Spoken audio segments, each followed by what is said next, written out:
Hello, everybody. Thank you for joining. My name's Kayleigh Mercer. I've been at GSK for 3 years, mainly working within the medicinal chemistry area, which sits within research. I have quite a lot of experience with high throughput experimentation. I also have some experience in high throughput photochemistry. Um, and I'm going to talk to you today about enabling end user high throughput experimentation at GSK. We want to make high throughput screening user-friendly and easy to run by chemists. This would include access to robotics and automation, training and robust processes, and also an appropriate electronic lab notebook for chemists to track their reaction. This slide shows the progression towards miniaturization at GSK. On the far left-hand side is an example of a 48 well plate, and this is where our journey started. So moving from singleton classic chemistry reactions to 48 well plates or 24 well plates, where our reactions were on a micromolar scale. From here, we evolved to using 24 and 96 well plates, which are shown in these pictures here. And these reactions tend to be on micromolar scales, so less than 1 mg of our starting material in the reaction. So these plates have allowed us to run optimization type reactions to screen for the best conditions for our reactions, and also have allowed us to run multiple experiments all at the same time and therefore generate data more quickly. Following this, the next evolution has moved us towards nanoscale chemistry. So here we tend to use much more automation and robotics, such as the mosquito, which is shown here. We tend to use 384 well plates and 1536 well plates, and this chemistry is run in the glove box. So by miniaturizing our experiments, this has allowed us to increase complexity of our reactions. So it can get really quite complex as we start to change more factors in our reactions. This has also allowed us to reduce the resources that are required for a reaction. So this can save us in cost and materials. And it's also increased the amount of data we're able to generate in a short period of time, which ultimately helps to progress our projects much faster. So this slide talks about capturing of HTE experiments. It's really not an easy task, and some of you may have also experienced this. So on this slide, I've captured some of the key elements of a high throughput experiment. So experimental design, reaction parameters and capturing the chemical structures that you'll have in your reaction, being able to track sample identity and following that tracking of the sample identity through analysis. So capturing analytical method information, analyte information, and then ultimately the output analytical data. Historically, and even now, chemists are having to use multiple different systems to work through their entire high throughput experiment. And this can cause quite a few issues, such as transcription errors. It can be inefficient if chemists are having to move between different systems. And it also means that the process isn't standardized. It could be that chemists are actually doing slightly different things, even within a team, which could really make things difficult when we try to replicate experiments and track what we've done. So the key things that we're looking to track in our electronic lab notebook is, did I make my intended product? How much of my product did I make? And which reaction was most successful? One of the key difficulties with miniaturization has been capturing the workflow in an electronic lab notebook. And some of the key things that we think are really important are data integrity, readability, reproducibility, the summary of the outcome of the experiment, and also the ability to reuse the data. Some of the key aspects that should be considered for appropriate experiment capture are all underpinned by data integrity. So just to run through that in a little bit more detail, the things that are really important to us are simplified reaction recipes, so the ability to be flexible with the reagents that we're using in our experiments as we're writing up our experiment, high reaction fidelity, interaction with chemical inventory to make sure we can track the sources of everything that we're using in our experiment alongside the other systems we have at GSK, and easy recipes to follow once the chemists move into the lab to carry out their experiment. Another important aspect is communication between our electronic lab notebook and also the other pieces of equipment that are vital to our process. So something that we find really useful is having a work list or a sequence file generated for us to run our analysis equipment. And it's really important to us that the system is compatible across vendor software and hardware. Future proofing is also really important. We're keen to have really standardized data streams, and we want systems to be tunable, adaptable, and supportive, and also intuitive. Lastly, the ability to analyze raw data we think is very important. Being able to process and reprocess raw data to give us really useful data visualizations to help us in our decision making. So at GSK, we're using Katalyst D2D to capture our high throughput experiments at the moment. So what can Katalyst D2D do to assist us in HTE design and execution? So GSK and ACDLabs began a partnership which started in 2016, and in 2019, Katalyst D2D was launched. I have personally been using Katalyst since around 2019, and it has the ability to encompass the entire HTE workflow within a single software application, which is really powerful for this for high throughput chemistry. It's able to interface with existing systems that we have at GSK, such as our materials inventory, which is really important to be able to track our starting materials. And it also allows for automatic data transfer and processing with our chosen analysis method. So on this slide, I've captured our general end user workflow at GSK. So to start with, we have our chemists identifying a problem that they would like to solve with HTE. This could either be reaction optimization or just synthesizing multiple compounds all at the same time. They would then define the variables that they would like to test.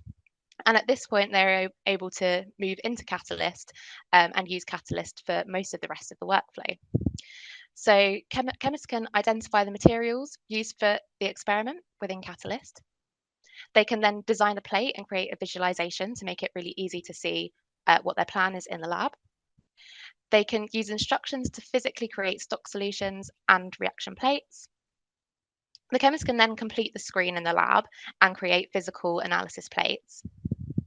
The data from these analysis plates is returned to Katalyst for processing and gives a visualization of data and helps chemists to identify the best conditions. So following having this answer, the chemist can then take that information and scale up their reaction or do with that information as they wish. So I'm going to talk through a case study, which will talk you through that process that we have at GSK. So firstly, the chemist identifies the problem to solve with HTE. And in this example, I'm going to talk about a Buchwald-Hartwig coupling. So here we have some commercial compounds where there was no literature precedent for this transformation. It's a simple Buchwald-Hartwig, but there could be some potential chelation problems. So how does one go about prioritizing variables to screen in this scenario? Some of the things that we have that we can change are the catalyst, the base, solvent, temperature, and time. So at the bottom here, I've showed how we could have different columns with different catalysts in our plate. You could also change the bases in the rows of the plate, and you could also change the solvents. So this is the kind of idea that we use to build up our reaction design. So once we move into Katalyst, we're able to define the variables to be tested, and we're able to also define the materials used for the experiment. So at GSK, we have pre-dispensed plates, which are physical plates in the lab that already have catalysts in them ready to go. And these have been designed by GSK based on the literature, so based on literature precedent for a specific reaction. When these plates are created within GSK, we also create a pre-dispensed plate within Katalyst, and then chemist users can open up this list and they can pick a pre-dispensed plate and bring it into their experiment. So the Katalyst design is already designed for them by other colleagues based on recent literature precedent, and they can just pull that into their reaction and it will look like this at the bottom. So in this example, we have 6 different catalysts along the columns, and you can see that by the different colours. We then also have some additional information on each plate that encompasses the SOR reference of when that particular experiment was created. In addition to pre-dispensed plates, we also have templates within Katalyst. So this further helps us to assist end users in writing up the experiments and reduces the barrier for HTE uptake and expedites experiment write-up into mere minutes. So on the left-hand side, you can see a list of some of our templates. So each template refers to a different type of chemical reaction. And when a user opens this up, they get this screen here. So there's already an analysis plate prepared for them, and there's a space here for their pre-dispensed plate to be pulled into. There are also some notes at the bottom which help to guide chemists on how to design their plate. On the right-hand side, you can see that within this template, we also have a placeholder reaction where chemists can actually drag and drop and replace the different reagents that they're actually going to use in their reaction. But this helps to speed up the write-up of the reaction. In addition to this, there are also pre-made up solutions, and these solutions are what the chemists would be using in the lab to plate out their reaction plate.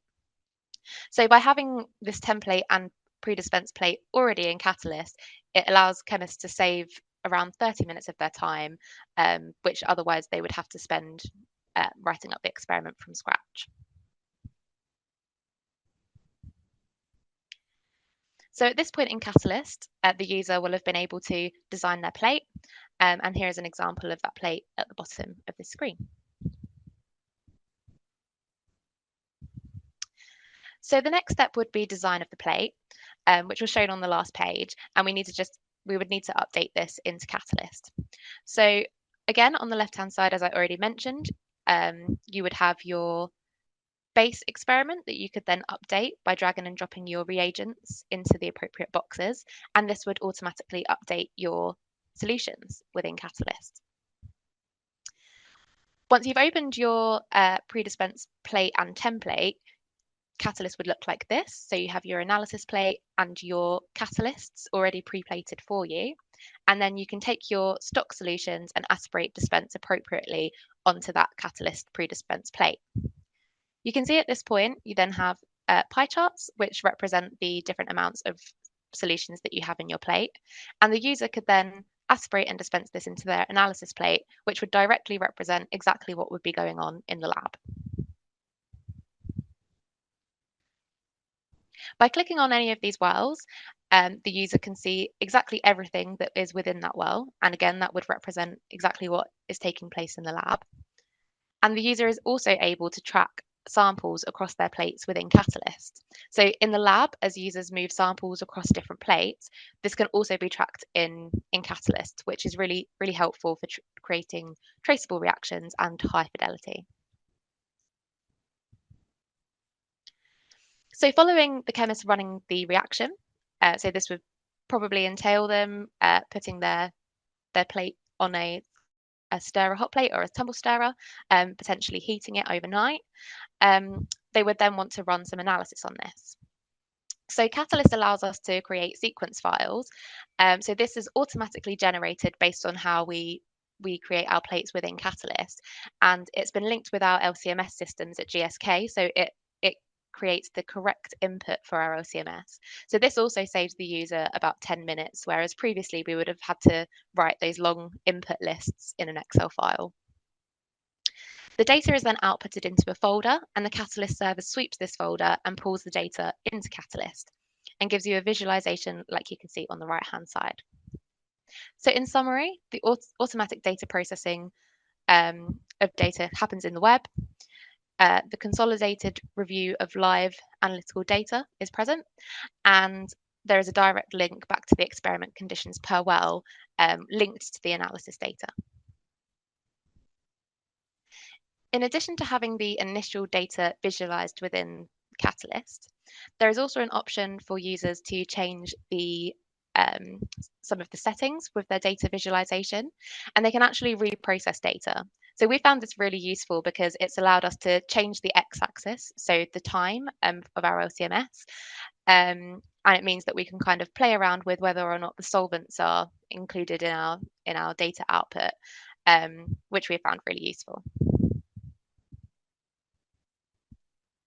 So lastly, once the data is in Katalyst, users are able to visualize the data and identify the best conditions by using some of these visualizations. So some examples here are this heat map on the left-hand side and also the different sizing of wells. And we actually now also have the ability to create pie charts, which gives us a little bit more information in terms of byproduct and remaining starting material. And users can also create any sort of graphs that they want, bar charts or scatter plots, to visualize the data however they would like. So the flexibility here allows chemists to choose their preferred method to quickly understand the screen that they've run.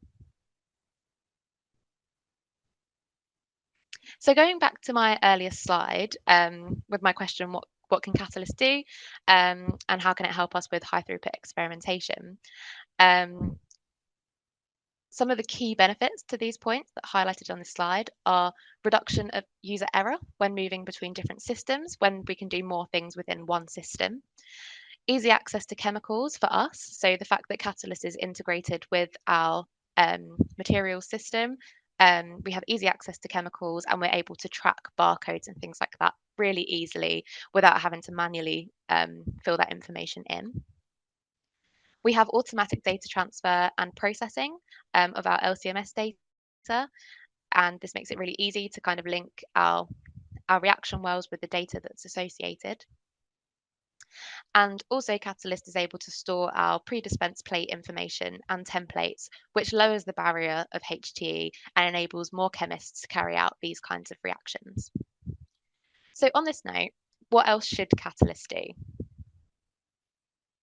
So some of the future directions for high throughput experimentation at GSK are focused on high density experiments. So an example of this is directed biology or D2B.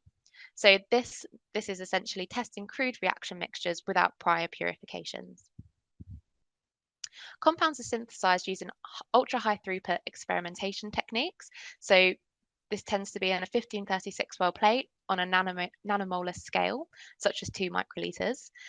And then these reactions are characterized by LCMS or mass spec to determine the success and are then registered. These reaction mixtures are then tested directly from the plate in a biological assay, and this gives us biological results. The compounds of interest are then validated by resynthesis on a larger scale. So the manual design and high density experiments can be complex and very tedious. So an example of filling a 1536 well plate with reactions, the design could include 96 building blocks, 2 cores, 4 coupling reagents, and 2 bases to fill a 1536 well plate. So as you can imagine, this can get very complicated. I personally have actually manually plated out a 1536 well plate within Katalyst, one solution at a time, and it took a very long time, as you can imagine, so a few hours. So a question that we had previously was, can we more efficiently populate 384 well plates and 1536 well plates in Katalyst? So the answer to this is a workflow called autoarray, and we feel that this is a step in the right direction within Katalyst, as it does allow us to more efficiently populate 384 well plates and 1536 well plates, and really, really speeds up the time to fill out those plates without having to manually do it. So some of the following questions that we have are, can the plates be populated in an automation intuitive way so that it follows exactly how our robots are doing the dosing in the lab in real life? Can we leverage Katalyst to generate some of the work lists for those robots, which would further help to reduce the time required by chemists and could also help us to reduce any human error? And will Katalyst performance be able to handle high density experiments? Obviously, these types of experiments will include a huge amount of chemical structures and things like that, but also once we run our analysis, it will also include a huge amount of data, and it's really quite a big ask for a system to hold that much information. So this is something that we're currently in conversation about. Another aspect of future directions is the reuse of Katalyst data. So, how can we best leverage search and view data in Katalyst for research, for reuse? Sorry. So, specifically, we're talking about building predictive models in the future to help us design experiments and give us answers much more quickly. So, within Katalyst, it is possible to export data, which really helps with this goal. So this is something that we're currently working on at the moment by by pulling out JSON files and then pushing that into things like Spotfire to be able um, to visualize data and create and understand trends, and also to help us to design future experiments. So research chemistry is and should be a data-driven industry, and it is important that we leverage new technologies such as AI ML to further our research at high speed, ultimately to benefit patients who are in need of medicines. So on that note, I'd just like to say thank you for listening. Thank you for coming today. I hope you found my presentation useful and interesting, and I'm happy to take any questions either today or feel free to reach out to me on LinkedIn or otherwise. Thank you.